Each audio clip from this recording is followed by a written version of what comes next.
Essa entidade sombria destruiu todo o império do Prota e aniquilou seus amigos. Fiona tentava fugir com seu irmão do campo de batalha, mas a esperança foi embora quando diante deles o deus maligno sente prazer observando seres fracotes se contorcendo no chão como formigas. Em fúria, Grey reuniu as últimas manas que tinha para lançar magia de fogo. Mas o ser divino nem se moveu e proferiu um comando absoluto de ajoelhem-se. A pressão os esmagou, o Prota reconhece que é impotente. Treinou tanto, acumulou tanto poder, mesmo assim, agora não é capaz de fazer nada. Ele ordena que sua irmã fuja enquanto distrai o inimigo.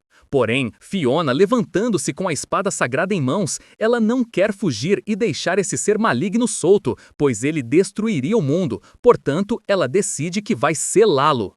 O Protinha tenta impedir sua irmã de usar a técnica, pois ele conhece as consequências desta habilidade. Mesmo assim, determinada, ela dá um salto poderoso que explode ao redor e acerta um impacto na divindade e sobre a criatura, a santa ativa a técnica de selamento, poder que só pode ser usado ao custo de sua alma também ser consumida.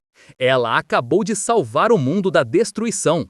Tudo o que Grey pôde fazer foi assistir enquanto a única pessoa que ele amava queimava sua própria existência para dar a ele um futuro.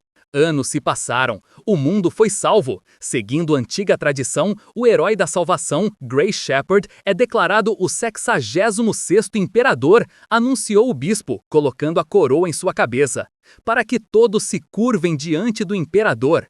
A multidão o adorava, mas sentado no trono, cercado de riqueza e honra, Grey sentia um vazio profundo.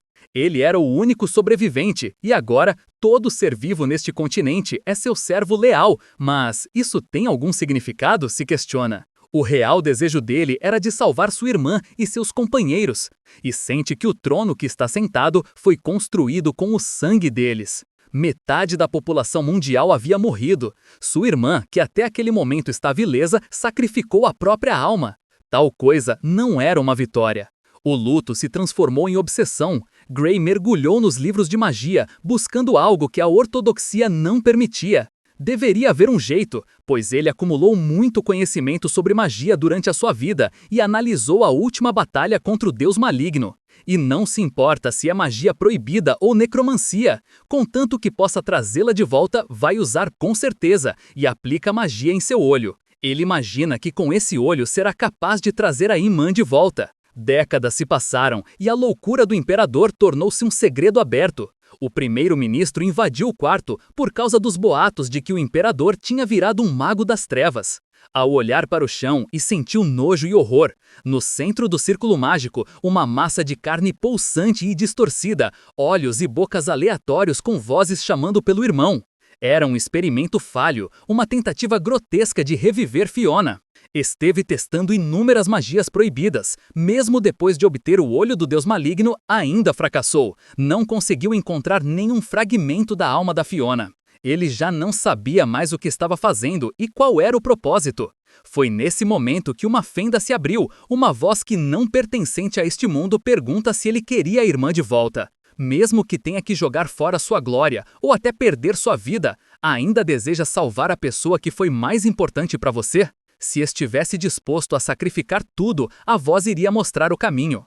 Pouco importava para ele se era magia das trevas ou outro ser maligno. Desde que isso trouxesse sua irmã de volta, ele aceita. Naquele dia, a história de Grey Shepherd como imperador terminou. Os cidadãos assistiram horrorizados enquanto o Palácio Real ardia em chamas, e o imperador ria loucamente, desaparecendo para buscar sua irmã onde quer que ela estivesse.